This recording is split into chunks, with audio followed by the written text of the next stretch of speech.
অনেকে ভাবছো online business মানে খুব সহজেই টাকা ইনকাম করা।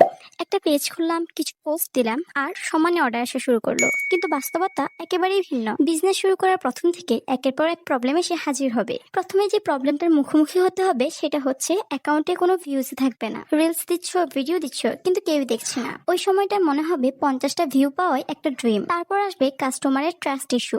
অ্যাডভান্স দিতে পারবো না, অরিজিনাল তো, স্ক্যাম করবেন না তো আবার, এই প্রশ্নগুলো তো অবশ্যই শুনতে হবে। কিন্তু কাস্টমার হ্যান্ডেল করাটা এতটাও সহজ কাজ নয়। নর্মাল কাস্টমার তো অবশ্যই হ্যান্ডেল করা যায়, তবে সব কাস্টমার আবার নর্মাল হয় না। অনেক সময় আপনাকে অনেক ডিফিকাল্ট কাস্টমারকে হ্যান্ডেল করতে হবে।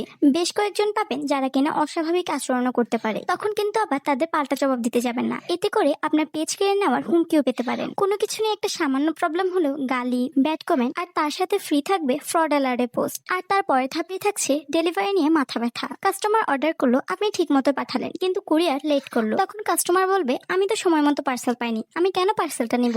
আপনি এটাকে রিটার্ন করে নিন। আর তখনই আপনাকে return charge and delivery charge এই দুটো দিয়ে আপনার নিজের পার্সেল নিজের কাছেই ফিরিয়ে আনতে হবে। তাছাড়া কারণে কাস্টমার কল ধরবে না, 2-4 দিন ঘোরাবে, আপনাকে ব্লক করে দিবে। এভাবেও কিন্তু আপনার পার্সেল রিটার্ন চলে আসবে। আর এই সবকিছু লসের দায়ভারটাও তোমাকেই নিতে হবে।